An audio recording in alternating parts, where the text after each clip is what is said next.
今天我们要看一件比较有代表性的货品，一只春彩轮胎手镯大圈口大宽版。很多朋友问，翡翠手镯到底怎么估价？为什么有的宽版后装那么贵，有的窄条却很便宜？今天我们就用这只手镯完整走一遍重水色公匣5维估价流程。先说明，本频道不接受远程估价，所有案例都是实物教学。我手里的这只手镯，我会把优点和缺点全部打灯讲清楚，不吹不黑。好，我们开始，先看中这只手镯已经起冰了。什么是起冰？我们打灯看光线进入玉肉后，边缘清晰有冷光感，不是那种浑的糯感。我们常说冰重糯冰重，这只介于冰种和糯冰之间，可以叫冰化胶。什么叫化胶？看这里光线打进去，玉肉内部像凝固的胶水一样，有那种柔柔的胶质感，不是死板的透。这说明晶体颗粒细，排列紧密，是老种料的典型特征。大家可能会问，老种料和新种料有什么区别？简单说，老种料是经过长期地质作用形成的，晶体结构更稳定，佩戴久了也不容易变种。而新种料晶体颗粒粗，时间长了可能会发干发暗，这也是老种料更值钱的原因之一。再看水，水头就是光线透入的深度。我们把手镯竖起来，从侧面打灯，光线能穿透整个壁厚吗？这只厚度大概在10毫米左右，透光深度大概到7到8毫米，属于2分水到3分水之间，能做到透手微微看到手指轮廓，对宽版后装来说已经很不错了。大家记住，重和水是联动的，重老水头一般不会差，重嫩水头再好也发干。这只的肉质很细腻紧实，晶体化得开，没有那种肉眼可见的颗粒感。从重水角度看，属于中上等水平。这里补充一个小知识点，判断水头时，除了透光深度，还要看光泽度。老种料的光泽是那种温润的油脂光，而新种料多是玻璃光，显得生硬。这只手镯最大的卖点是春彩，是春指紫色，彩指绿色。春彩料在翡翠里本身就比较稀缺，因为同时有紫有绿的原料很少见，而且2种颜色都要达到一定浓度才值钱。我们先看绿色部分，它是一种阳绿，不是帝王绿那种深绿，而是明亮鲜艳的绿，像春天刚发芽的树叶，很有生命力。颜色评价有4个字：正阳浓云。正绿色不偏蓝不偏黄，这个没问题。阳亮度够，在自然光下也很抢眼。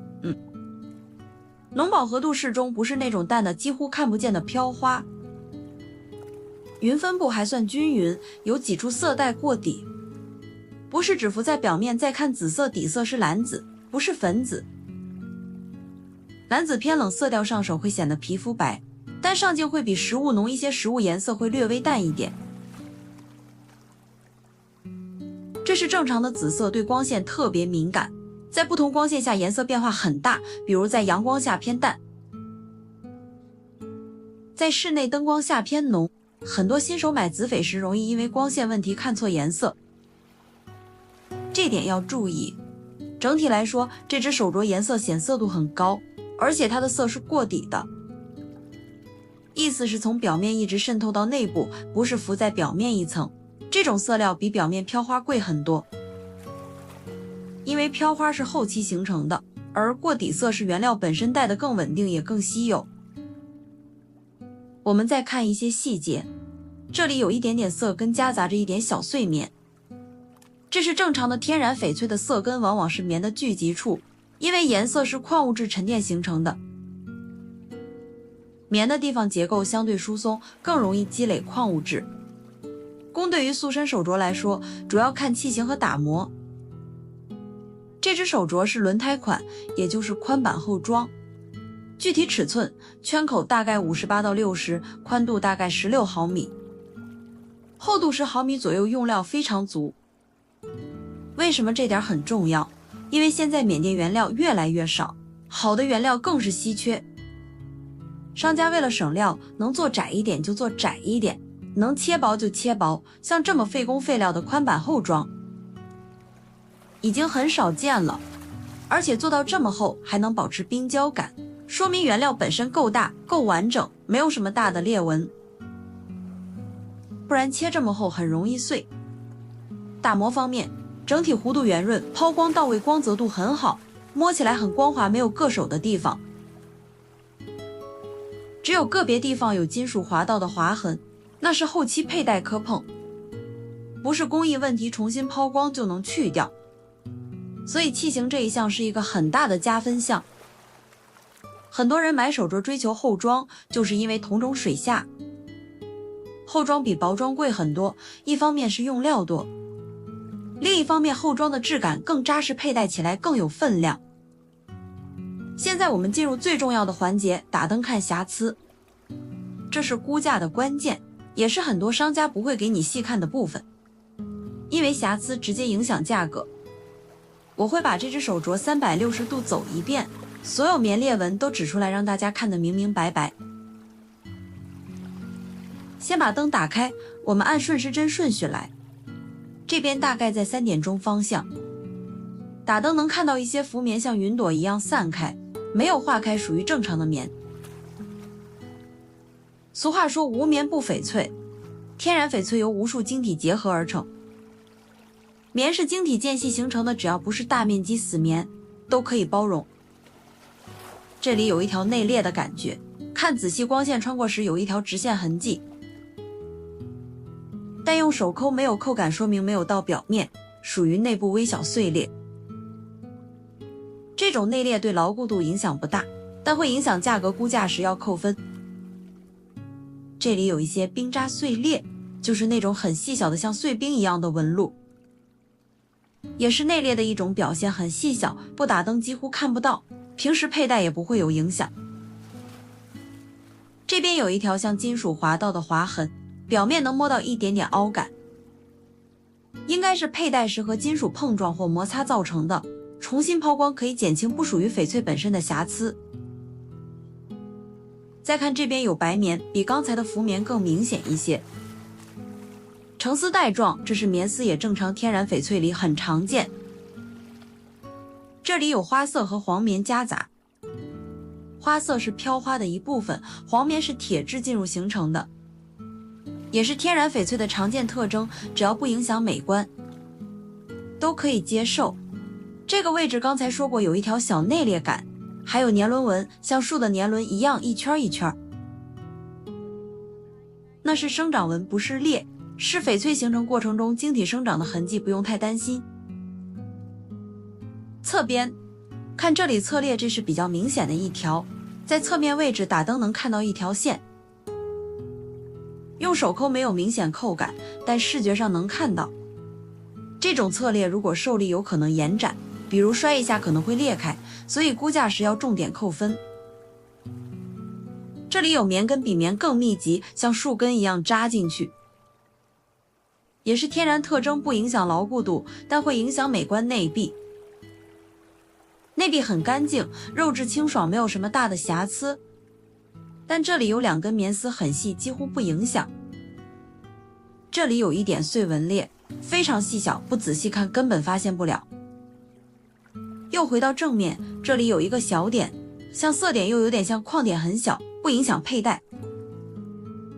这个位置浮棉加小碎纹，还是那句话，天然翡翠避免不了。完美的翡翠很少，价格也非常高。好了，基本上看了一圈，总结一下这只手镯的瑕疵情况：棉有多处浮棉、棉丝、棉根，属于天然未化开的部分可接受。内裂或碎纹有3到4处微小内裂，无扣感，还有1处侧裂较明显。表面划痕有2处金属划到痕迹，可抛光处理。其他有色点黄棉夹杂极小，没有贯穿裂，没有大裂，整体结构完整。瑕疵对价格有影响，但不算致命，毕竟天然翡翠很难做到完美。现在我们把5个维度综合起来，给出一个教学参考价格区间。首先给每个维度打分。重8分冰化胶老种，肉质细腻，晶体排列紧密，适中上等的种水。水7分2分水后装透手危险，虽然不是顶级水头，但对后装来说已经很好了。色8.5分杨绿加蓝紫春彩，显色度高过底，颜色稀缺且分布均匀。工8分轮胎宽板后装废料打磨好划痕除外，器型加分。瑕5分扣分项比较多，多处棉微小内裂侧裂表面划痕瑕疵影响价格。综合得分，重水色工的平均分约 7.9 分，乘以瑕疵加权 0.7， 因为瑕疵比较明显，约 5.5 分，再结合市场行情调整。根据目前市场行情，春彩冰化胶大圈口宽板有种有色的手镯，完美品相的话可以到中6到大6，也就是40万到80万区间，但因为存在内裂和侧裂以及明显棉絮，我们需要折价，保守估计零售参考价在15万到25万人民币之间。如果是回收或拍卖会再低一些，因为回收要考虑2次销售的成本和风险。注意，这个价格区间是教学参考，不是成交价，翡翠价格受买卖双方。渠道时机影响很大，比如在批发市场买可能会便宜一些，在品牌店买会贵一些，而且不同地区的价格也有差异。这就是今天完整的手镯估价教学。我们走了5个维度，打灯看了每一处瑕疵，最后给出了价格区间。其实翡翠估价没有那么神秘，只要掌握了种水色工瑕这5个维度，再结合市场行情，就能大概判断价格。如果你觉得这种教学方法有用，欢迎订阅格价翠翡，我们会持续分享翡翠估价的知识和案例。下一期我们会估价一只平安扣，同样是5维拆解，实物演示，教大家怎么看平安扣的种水色工瑕。评论区不要发图询价，本频道不接受远程估价，因为远程看图片很难准确判断，容易出错。想学方法看视频就够了，我们下期见。